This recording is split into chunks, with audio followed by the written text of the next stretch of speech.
Hello there, and welcome to Edumedia YouTube channel, a channel dedicated to reliable and useful educational information.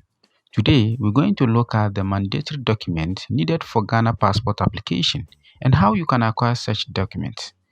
Additionally, I will explain some of the most important information you need to have handy before applying for the passport.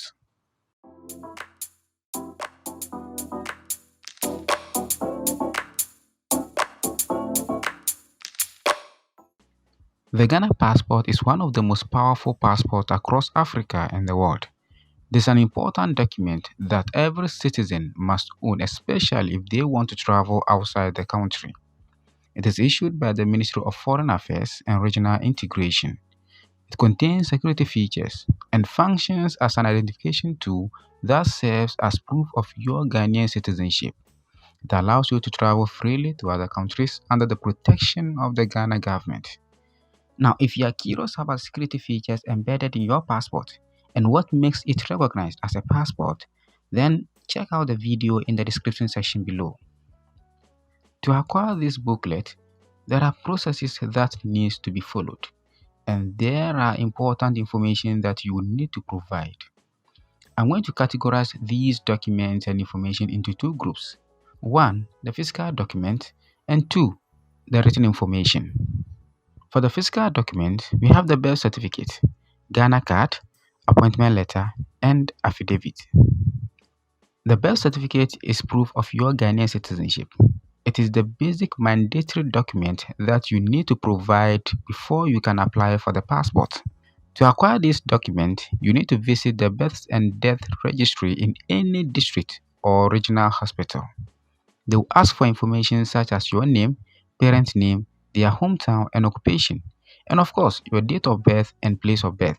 If you have the old birth certificate, you need to upgrade it to the current biometric birth certificate before you can use it for passport processes. The only information you need on the birth certificate during the online passport application is the document number, date of issue, and the place of issue. The second document you need is a Ghana card and any other government-issued ID card. In addition to the birth certificate, you need documents to support your identity. Documents such as Ghana card, driver's license, voter ID card are all accepted. The Ghana card is now also a mandatory national ID that you need in order for the processes to be commenced. To acquire a Ghana card, just visit any of the NIA district or regional offices with your birth certificate and your GPS or digital address. Another document you need is an appointment letter. If you are employed, you will need your appointment letter to prove that. This will serve as proof of your profession. An introductory letter from your employer, that is if you are employed at the time of applying, or a work ID card that bears your name, organization's name and position. A student ID, that is if you are currently in school. However, housewives and applicants that are unemployed and those in the non-formal sector of employment like mechanics, hairdressers, seamstress, dressmakers, traders, etc. do not need proof. Registered business owners and self-employed applicants must provide their business registration certificates as proof. Another very important document you need to provide, especially if you desire to change your name or date of birth, is an affidavit. Affidavit alone is not enough. You need to first of all gazette such an affidavit before you can use the birth certificate for the passport processes. Or you can approach the birth and death registry to effect the changes onto the birth certificate and take a reprinted birth certificate.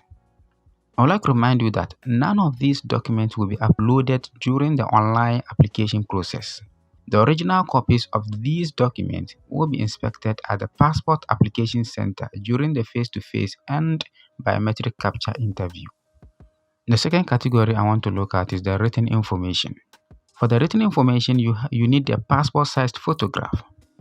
You need a guarantor. You also need a witness. And you should be able to have information about your parents and grandparents. For the passport-sized photograph, you need to have a passport-sized photograph that is less than 210 kilobytes. The background of this photograph can vary, but should be a uniform background. So you can use white, blue, or green background.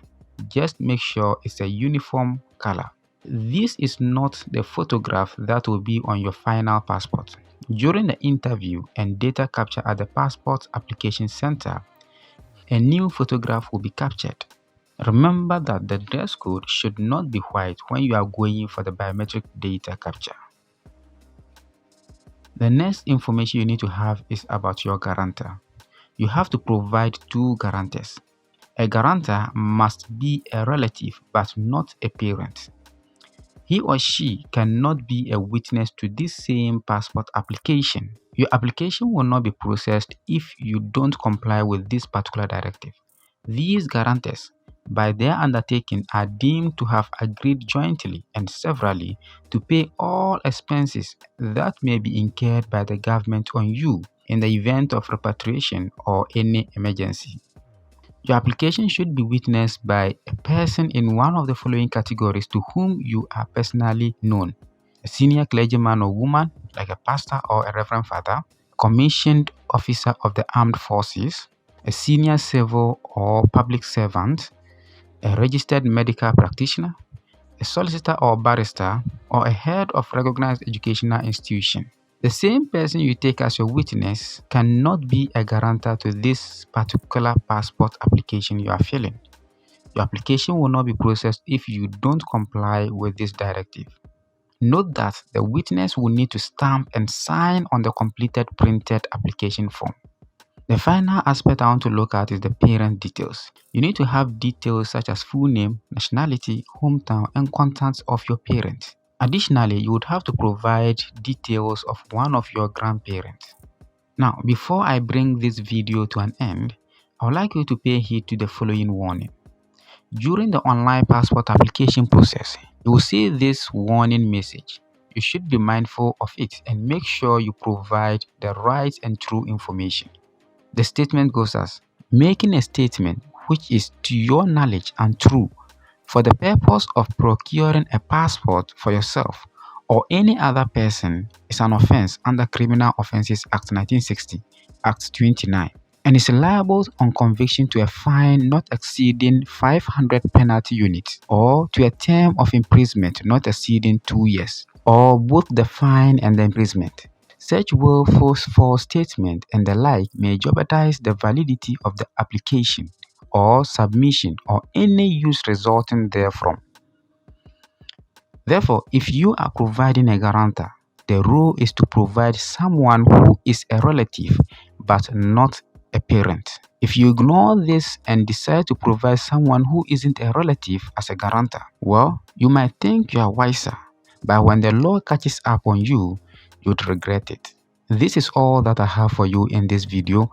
I hope you like it. If you do, please hit the like button. Please share this video with anyone that will benefit from it. If you want to apply for a Ghanaian passport, check the description section for a detailed video on that. And if you are doubtful of your passport, you paid someone for your passport and you are doubting whether it's a genuine passport or fake, there's a video link in the description section for that also. Finally, if you are new to this channel, I would like you to subscribe. I would really appreciate your subscription. If you have any doubt or would like to ask any question or would like to make a video request, leave a comment and we are sure to reply to you. Thank you and see you in our next video.